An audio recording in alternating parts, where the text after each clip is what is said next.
자, 오늘 말씀은 우선순위의 말씀 있게 하라 하는 제목입니다. 자, 사무엘 상서 6장 6절에서 12절입니다. 창출레민신 수산룻 삼왕대 사무엘 상서 6장 6절에서 12절 찾으셨으면 다 같이 읽도록 하겠습니다. 애굽인과 바로가 그들의 마음을 완악하게 한 것 같이 어찌하여 너희가 너희의 마음을 완악하게 하였느냐. 그가 그들 중에서 재앙을 내린 후에 그들이 백성을 가게 함으로 백성이 떠나지 아니하였느냐. 그러므로 새 수레를 하나 만들고 멍에를 메어보지 아니한 젖나는 소 2마리를 끌어다가 소의 수레를 메우고 그 송아지들은 떼어 집으로 돌려보내고 여호와의 궤를 가져다가 수레에 싣고 속건제로 드릴 금으로 만든 물건을 상자에 담아 궤 곁에 두고 그것을 보내어 가게 하고 보고 있다가 만일 궤가 그 본 지역길로 올라가서 메세베스로 가면 이 큰 재앙은 그가 우리에게 내린 것이요 그렇지 아니하면 우리를 친 것이 그의 손이 아니요 우연히 당한 것인 줄 알리라 하니라. 그 사람들이 그같이 하여 젖나는 소 2를 끌어다가 수레를 메우고 송아지들은 집에 가두고 여호와의 궤와 및 금쥐와 그들의 독종의 형상을 담은 상자를 수레 위에 실으니 암소가 메세베스 길로 바로 향하여 대로로 가며 갈 때에 울고 좌우로 치우치지 아니하였고 블레셋 방백들은 메세베스 경계선까지 따라가니라. 아멘. 자, 무슨 말씀인지 눈에 쑥 들어오십니까? 그려지십니까? 자, 우선 요 그림 한번 보시죠. 요 사진 한번 보시죠.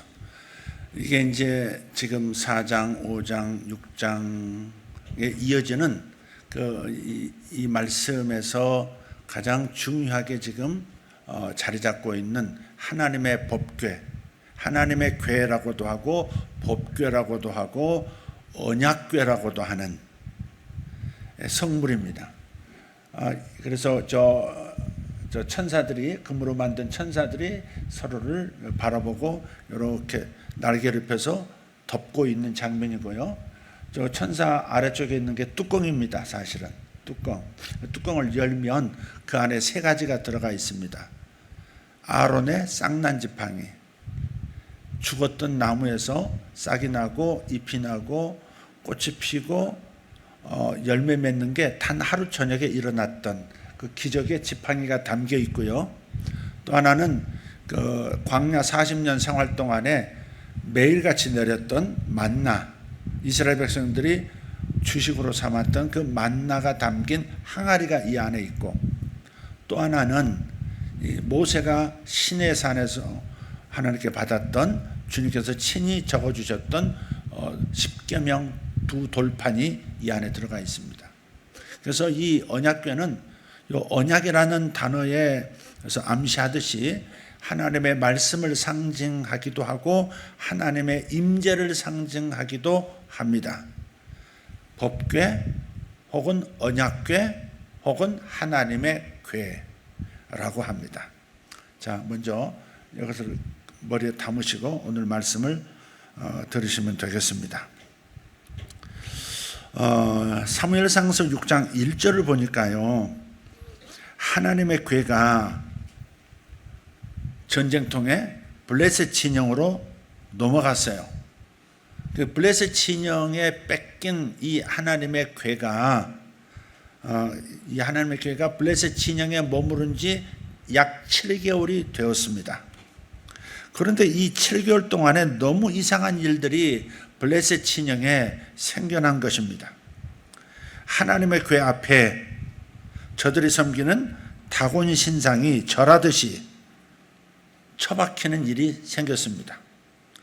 다음 날 또 다시 절하듯이 엎드러졌는데 이번에는 이 다곤 신상의 머리가 떨어져 나가고 양손도 떨어져 나간 채 엎드려져 있는 겁니다.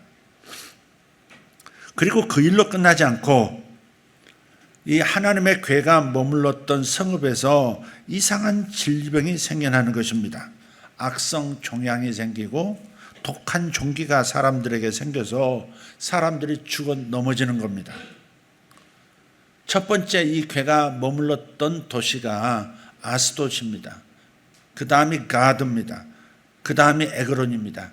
블레셋 진영이어야 돼. 블레셋에 속한 성읍인데 법궤가 거기에 들어가면 거기에 이상한 일이, 이 사람이 죽어 넘어진 일이 생기는 거예요.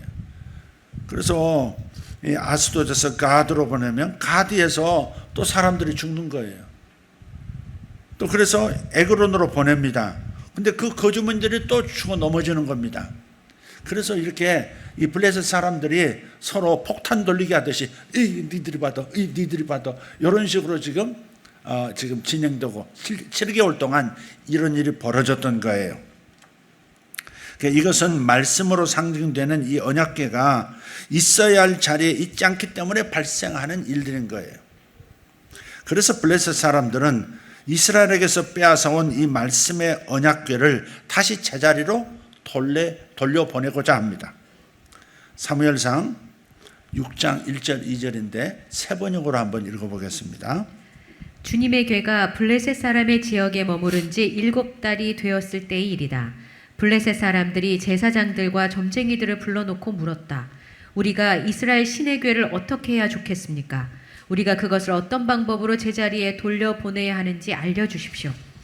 네, 문제를 진단하는 데 있어서 보니까 이스라엘보다 블레셋 사람들이 훨씬 나은 거예요.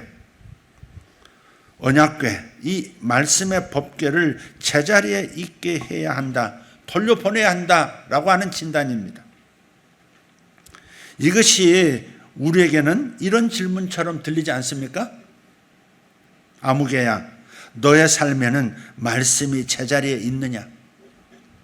아무개 집사야, 아무개 권사야, 너에게는 말씀이 제자리에 있는 것이냐?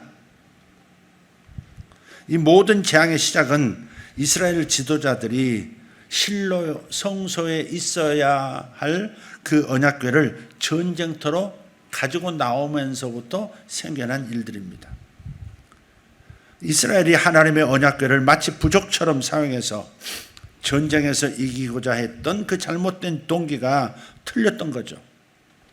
그런데 더 깊이 들어가 보면 근본 문제는 뭐냐? 말씀이 저들의 삶에서 제자리에 있지 않았더라 하는 데 있는 겁니다. 말씀이 있어야 할 자리에 말씀이 있지 않은 것이 문제인 겁니다. 이스라엘이 블레셋과의 전쟁에서 실패한 이유는 그들이 자기 소견에 옳은 대로 살았을 뿐 하나님의 말씀 앞에 순종해서 살지 않았다는 데 원인이 있는 겁니다. 하나님의 말씀이 마음 가운데 있고 하나님의 말씀이 제자리에 없으니까, 그러니까 자기 소견이 앞서는 거예요. 자기 판단, 자기 경험이 자꾸 앞서는 거예요. 말씀이 기준이 돼야 되는데 자기 생각이 기준이 된 거예요. 이게 이스라엘이 망한 이유고 이것이 법궤가 블레셋 진영에 빼앗겨진 이유인 겁니다. 말씀이 그들의 삶의 중심에, 즉 제자리에 있지 않았습니다. 삶의 가장 우선순위에다가 말씀을 두지 않았던 거예요. 하나님의 말씀을 경외하지 않았고 하나님의 말씀을 귀 기울이지 않았고 들려진 그 하나님의 말씀을 순종하지 않았습니다. 성경이 진단하는 인간의 모든 불행의 원인은 하나님이 저주하셔서, 하나님이 나몰라 하셔서 생겨난 것이 아닙니다. 우리가 하나님의 말씀 앞에 순종하면서 살지 못하기 때문인 겁니다. 결국 인생에서 여러 가지 일들을 겪습니다. 돌이켜 하나님 앞에서 무릎 꿇고 하나님의 진단을 들어보면 내가 말씀의 자리를 떠났고 하나님의 말씀이 제자리에 계시지 않았기 때문에, 그래서 생겨난 일이다 하는 것을 알게 돼요. 아담과 하와가 하나님의 말씀을 어기고 선악을 알게 하는 나무의 열매를 먹었습니다. 그때 하나님이 찾으십니다. 아담아, 내가 어디 있느냐? 하나님이 몰라서 물으시는 것입니까? 이 질문을 달리 말하면 이렇습니다. 아담아, 왜 내 말씀의 자리에서 벗어났느냐? 왜 너의 삶에서 말씀을 밀어냈느냐? 왜 내 말씀을 내 마음에서 밀어내는 것이냐? 그게 아담아 네가 어디 있느냐 하는 주님의 질문에 속뜻 아니겠습니까? 인류에게 나타나는 모든 불행과 악이라고 하는 것들은 하나님의 말씀을 제자리에 두지 않고 그 말씀을 밀어낸 데서부터 시작된 겁니다. 미국이라는 나라가 케네디 대통령이 되었을 때 그가 모든 학교, 모든 공공기관에 부착이 되어 있었던 그 10계명을 다 떼라고 행정명령을 내렸습니다. 그리고 공공장소에서 누군가가 선생님이든 누군가든 기도하지 못하도록 금지령을 내렸습니다. 그리고 그때부터 미국은 혼란스러워지기 시작했죠. 하나님의 말씀을 밀어내는 것입니다.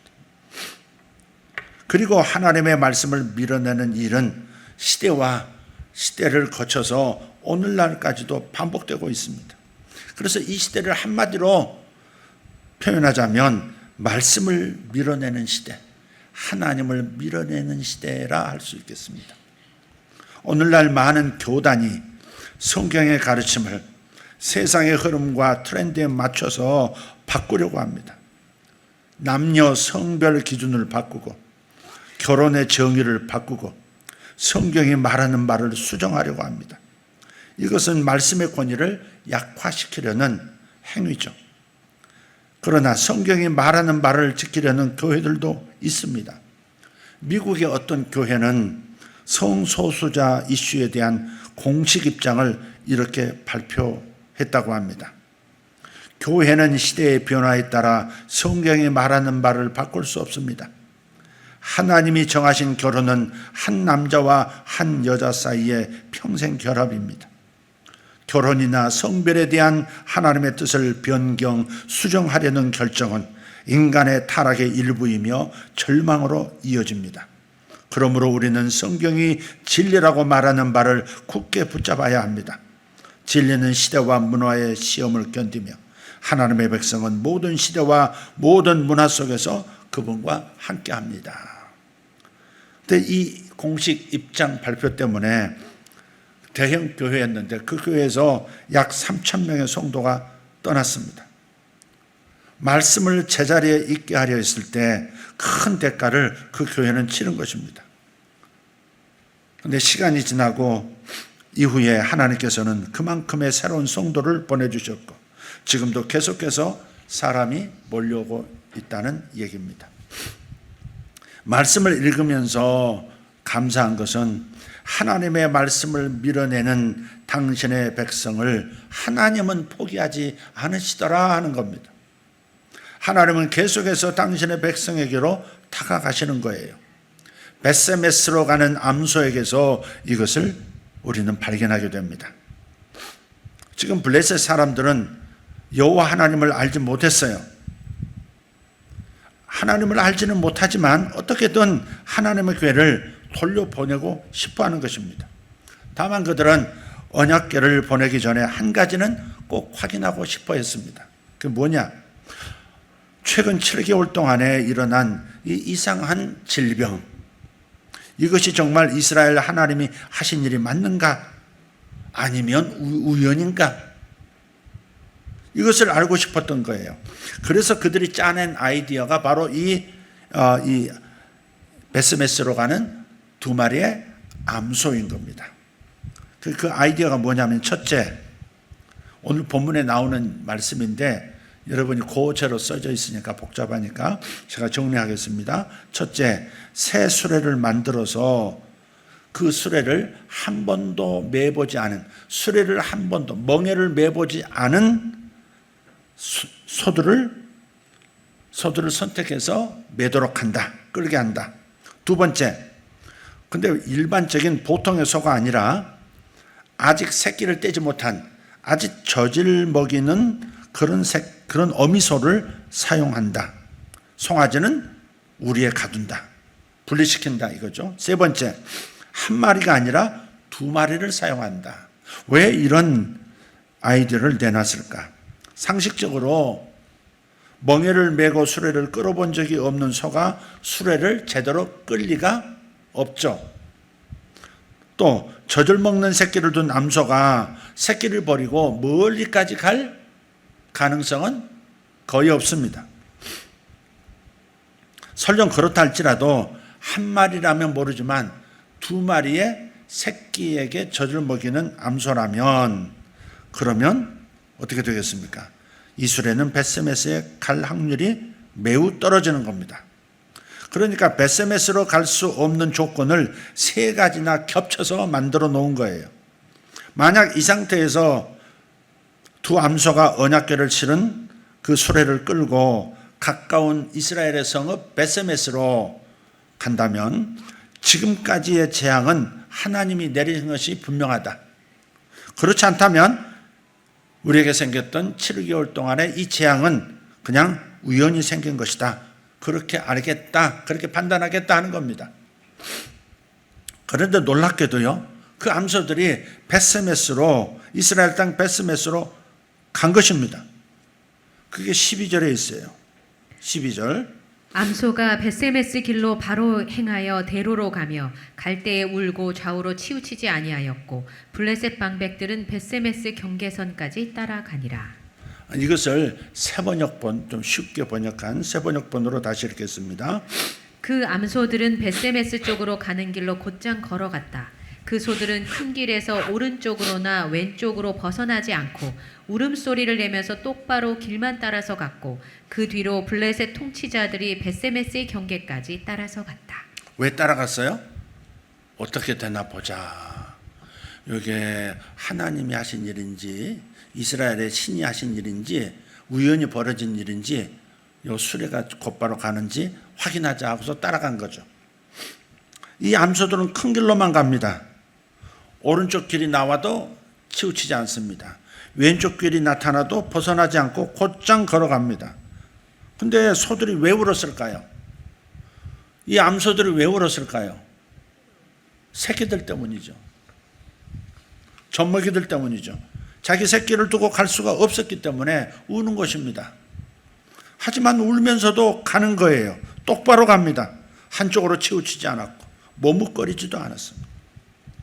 그래서 이 많은 설교자들이 이 벳세메스로 가는 암소들을 두고서 설교를 많이 하셨어요. 그리스도를 따라야 할 성도의 삶의 모범이다.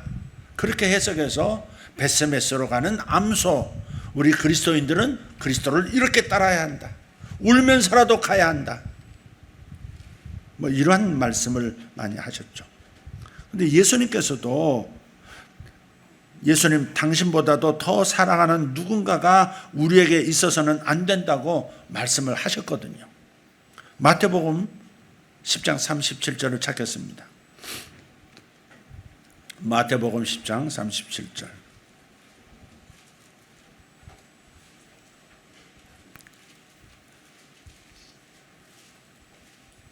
자, 읽겠습니다.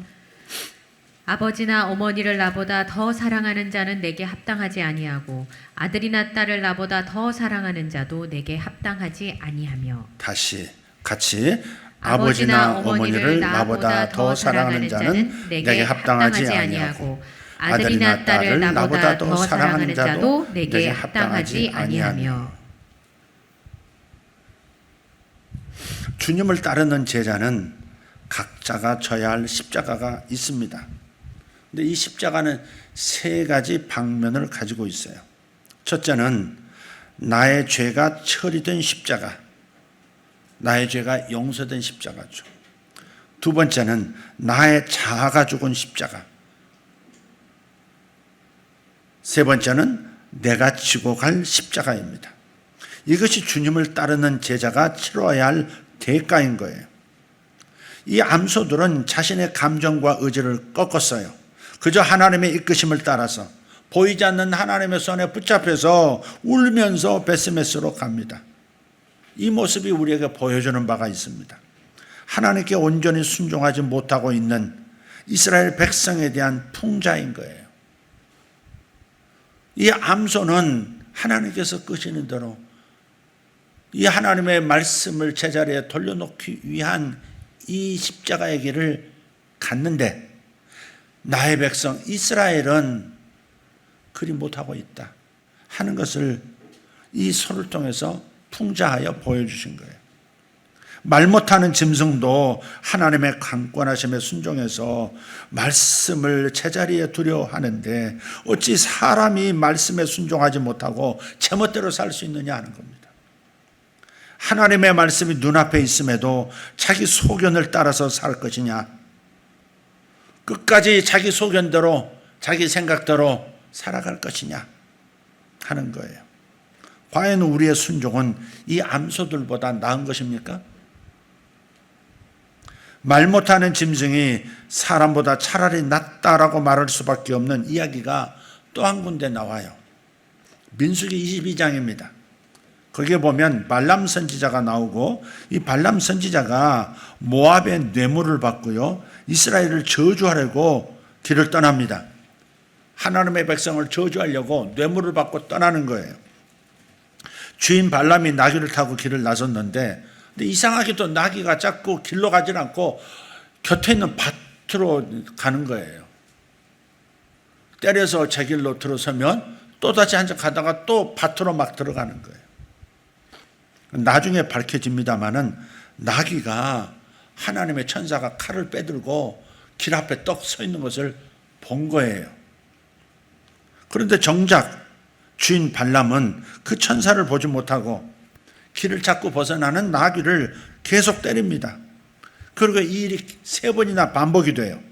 마지막에는 고삐를 조이고 때리니까 나귀가 길로 가기는 가되 돌담에 바싹 붙어서 가는 겁니다.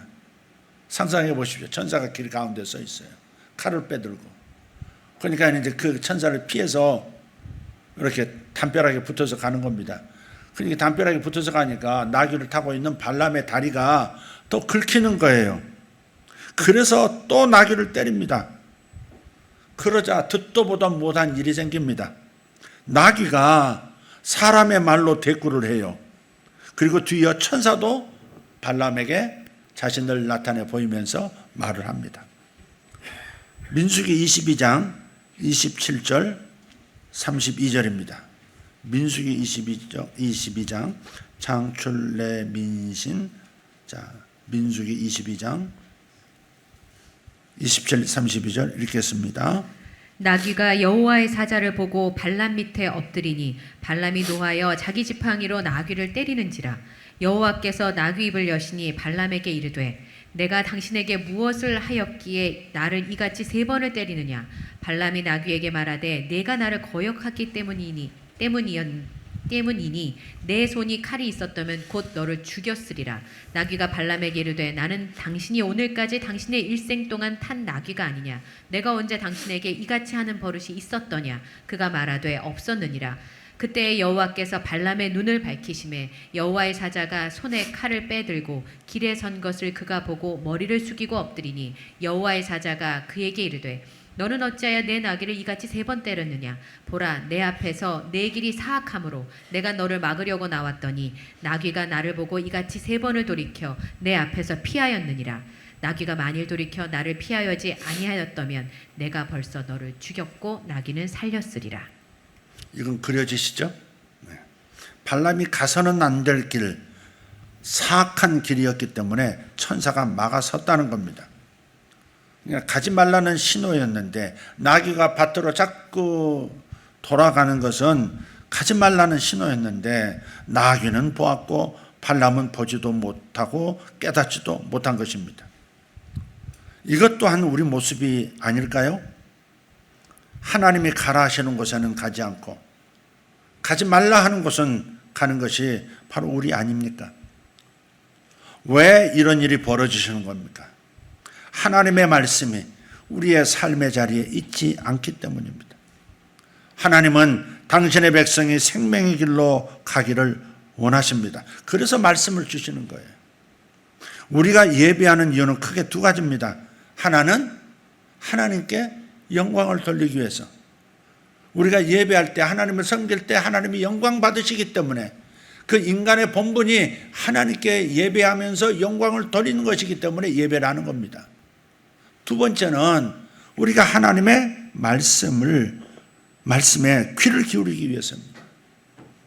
하나님께 영광을 돌리고 영광 받으신 하나님은 우리에게 말씀을 주시는 겁니다. 이것 때문에 우리가 예배하는 거예요. 드디어 언약궤는 암소들을 통해서 베세메스에 도착합니다. 이로써 블레셋에 벌어졌었던 그 재앙들은 하나님이 내리신 것이 분명해진 거예요. 하나님의 궤가 들어오는 모습을 본 베세메스 성읍 사람들은 기뻐합니다. 이 베세메스는 이스라엘 성읍이거든요. 그런데 그냥 이스라엘 성읍이 아니라 제사장들이 거주하는 성읍입니다. 그게 제사장들의 도시예요. 여호수아서 21장 16절에 의하면 레위인에게 분배된 성읍이 바로 베세메스입니다. 땅을 주지 않았어요. 레위인들에게는 땅을 주지 않았고 그 대신 그 땅에서 제사장의 역할을 다하라고 한 도시들을 이렇게 준 거예요. 그렇다면 레위인들이 그 도시에 살고 있었다면 하나님의 말씀을 잘 알고 있어야 마땅하지 않습니까? 그런데 지금은 사사기 시대라 말씀을 알기도 했지만 제대로 알지는 못하는 거예요. 일반 사람들만이 아니라 백성들만이 아니라 레위인들까지 제사장들까지 하나님의 말씀을 온전히 제대로 알지 못하고 있는 거예요. 하나님의 궤는 거룩하기 때문에 함부로 만지거나 함부로 열거나 들여다봐서는 안 되는 거예요. 그런데 사람들은 그것을 모르고 궤 안을 들여다보기 시작했고 그 결과 사람들이 죽었습니다. 바로 이 장면을 그대로 영화한 것이 인디아나 존스라는 영화 있어요. 인디아나 존스 맞죠? 그 모험하는 채찍 휘두르는 그 남자. 거기에 독일 장교들이 이 이스라엘의 법궤를 가지고 전쟁하면 항상 이긴다는 거기에서 착안해서 법궤를 탈취하려고 애를 썼습니다. 그리고 그 일을 맡았던 장교, 독일 나치 장교가 드디어 법궤를 차지했고 자기가 그 능력을 받으려고 뚜껑을 엽니다. 그때 온몸이 녹아내리고 독일군들이 다 죽는 그런 장면이 있습니다. 여기서 나온 이야기입니다. 그 언약궤는 7개월 전까지만 해도 실로의 성소 안에 모셔져 있었던 신성한 성물입니다. 베세메스 사람들은 하나님의 궤가 멈춘 그 자리를 거룩히 구별하고 제사장들이 그 궤를 지켰어야 마땅합니다. 하지만 말씀을 얼마나 몰랐으면 제사장들이 살고 있는 마을에서조차 이런 일이 벌어졌겠느냐 하는 겁니다. 말씀에 무식하고 말씀대로 살지 않았을 때 저들은 큰 대가를 치른 것입니다. 이처럼 말씀이 제자리에 있게 하기 위해서 치러야 할 대가가 있는가 하면 말씀이 제자리에 있지 못해서 치르는 대가도 있는 겁니다. 사사시대에는 레위인이요 제사장이라고 하는 이 하나님의 사람마저도 말씀의 기준에서 크게 벗어나 있었습니다. 그리고 그때와 지금은 크게 다르지 않습니다. 오늘날은 교회와 교단이 앞장서서 기준을 바꾸려는 시대입니다. 교단이 앞장서서 이방 종교들과 연합운동을 펼치려 하는 시대입니다. 그래서 함께 모여서 한쪽에서는 예수님의 이름을 부르고 다른 한쪽에서는 마리아에게 올리는 묵주기도가 있고 또 다른 한쪽에서는 목탁을 두드리면서 연부를 하고 심지어 무당이 쿠팡까지 벌이는 그런 연합 예배가 어떻게 가능합니까?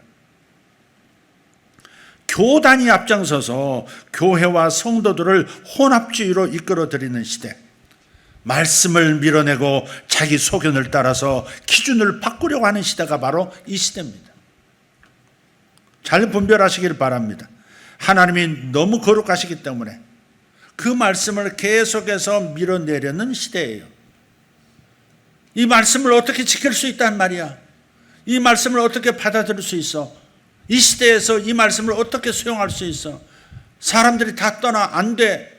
그러면서 말씀을 밀어내든지 말씀을 변개시키는 그런 시대가 바로 이 시대예요. 베세메스 사람들이 뭘 하는지 한번 들어보십시오. 사무엘상서 6장 20절입니다. 베세메스 사람들이 이르되 이 거룩하신 하나님 여호와 앞에 누가 능히 서리요 그를 우리에게서 누구에게로 올라가시게 할까? 하나님이 너무 거룩하시다는 거예요. 그래서 그 말씀을, 하나님의 말씀을 밀어내는 모습이에요. 우리 누구에게로 올라가시게 할까? 기가 막히고 코가 막히는 말입니다. 하나님이 너무나 거룩하시니 우리는 그렇게 살 수 없다. 그러니 하나님과 그분의 말씀을 우리에게서 떠나가게 하자. 지금 시대도 이렇게 말합니다. 성경이 말하는 대로는 다 살 수 없다. 성경대로 가르치면 사람이 다 떠난다. 누가 교회에 오겠는가?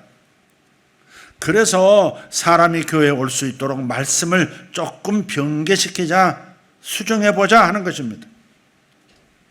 우리는 지금 하나님의 말씀을 제자리에서 다른 곳으로 떠나보내려는 시대에 살고 있습니다. 그렇지만 하나님의 뜻은 무엇입니까? 말씀을 떠나보내지 말고, 말씀을 피하지 말고, 그 말씀 앞에서 회개하고 말씀을 삶의 중심에 모시려고 노력하라는 겁니다. 내가 말씀을 얼마나 많이 암송했네, 말씀을 얼마나 읽었네, 그런 자랑질하지 말고 내가 말씀을 어떻게 순종하고 있는지를 스스로 돌아보는 것이 더 중요한 줄 믿습니다. 사무엘상서 5장 6장 이어서 보면요, 사람은 계속해서 언약궤를 떠나보내려 합니다. 하지만 이런 가운데서도 하나님께서는 계속해서 당신의 백성에게로 돌아오시려고 하는 거예요. 무슨 말입니까? 아무리 시대가 악하고 어두워도 하나님은 당신의 사랑하는 백성을 결코 포기하지 않으신다 하는 뜻입니다. 그래서 말씀이 계속해서 이스라엘 백성의 삶의 중심으로 돌아오려고 하는 겁니다.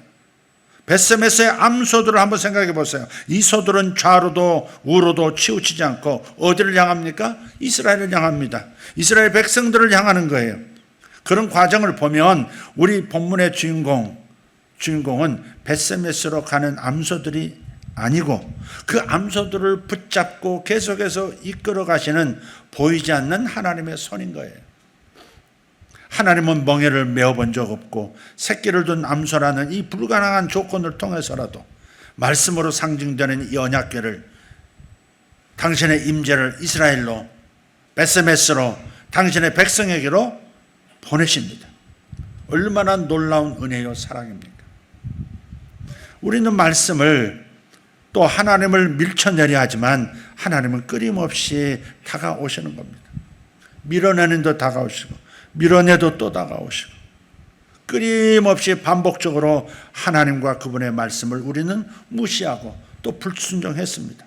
그러나 하나님은 두 암소를 통해서라도 멈추지 않고 당신의 백성에게로, 당신의 사람에게로 찾아오시는 겁니다. 나는 너희를 떠날 수 없다. 나는 너희들을 포기할 수 없다. 나는 너희들과 함께 있어야 한다. 암소들이 울면서 갔듯이 하나님도 그러하시는 겁니다. 너희들만 새끼들이 보고 싶은 것이 아니야. 나도 내 자녀들이 보고 싶다. 그래서 가야만 한다. 우리는 벳세메스로 돌아오는 법궤를 보면서 여전히 우리를 이끄나 포기하지 않고 돌아오시는 하나님을 묵상해야 합니다. 그 밀어낸다 하는, 우리가 이 밀어낸다 하는 이 말씀을 제가 준비하고 생각하면서 한 꿈을 꿨어요. 굉장히 저한테는 큰 죄고 또 부끄러움입니다. 제가 돌아가신 어머니와 함께 한 집에서 살고 있습니다. 어머니는 마당에서 뭐 일을 하시는, 부엌을 오고 가시면 일을 하시는 것 같아요. 나는 방 안에 있었어요. 근데 식인 호랑이가 들이닥친 거예요. 무슨 큰 소리가 나면서, 으르렁거리는 소리가 나면서 호랑이다 하는 생각이 들었어. 그래서 방문에서 이렇게 살짝 바깥을 내다봤더니 어머니가 잡히신 거예요. 보니까 어머니가 이렇게 집 모퉁이에 아래쪽은 가려져 있고 마당에 누워 계신 상체만 보이는 거예요. 어머니가 호랑이한테 잡힌 거예요. 근데 그 순간에 제가 문을 닫는 거예요. 방문을 제가 닫아요. 너무 무서운 거예요.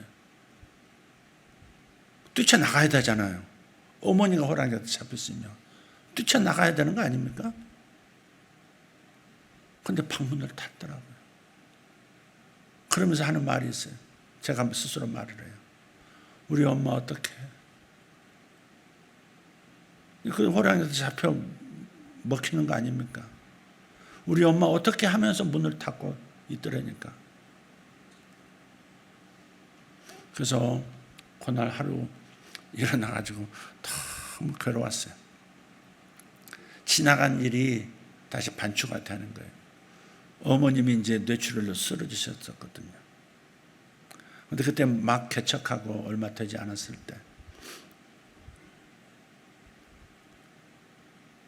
제가 어머니를 모시지를 못했어요. 그래서 제 동생들이 또 모시기도 하고, 뭐 저희 집에도 와 계시기도 하셨지만, 이제 수술하신 다음에 몸을 이제 가누지를 못하시니까. 근데 그 자체가 저는 무서웠던 것 같아요. 어머님이 그렇게 쓰러지신 거, 그 어머님을 곁에서 계속 바라보고 있어야 된다는 거, 그 자체가 너무 무서웠던 것 같아요. 제가 그때 심정을 그 한 장의 그 꿈이라는 그 동영상 속에서 탁 제 마음의 중심에 뭐가 있었는지를 알았죠. 내가 굉장히 무서워했었구나, 이 상황을. 안 보는 게 낫겠다. 내가 이랬구나.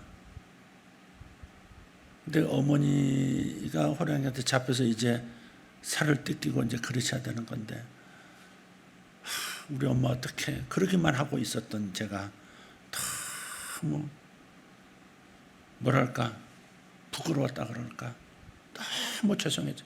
가장 사랑을 많이 쏟았던 사람이 장남인 전데 어떻게 내가 어머니를 그렇게 대했을까. 그래서 그날 와서 제가 예배당에서 많이 울었습니다.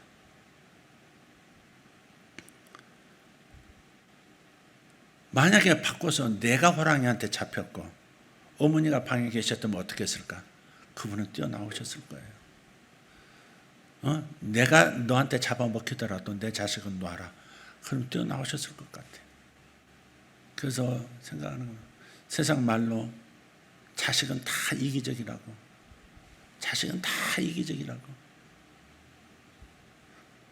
어미의 마음, 아비의 마음을 알 때쯤 되면, 그래서 이제는 내가 그 마음 작은 모퉁이라도 좀 짐을 덜어드려야겠다, 위로해드려야 되겠다 싶으면 돌아가 계시고,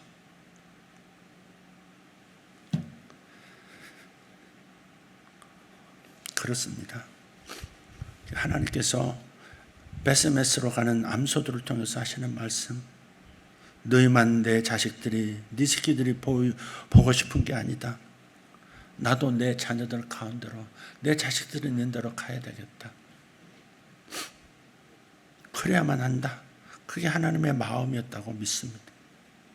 하나님과 하나님의 말씀이 우리 삶에서 제자리에 있어야, 그래야 심령의 부흥이 시작이 됩니다.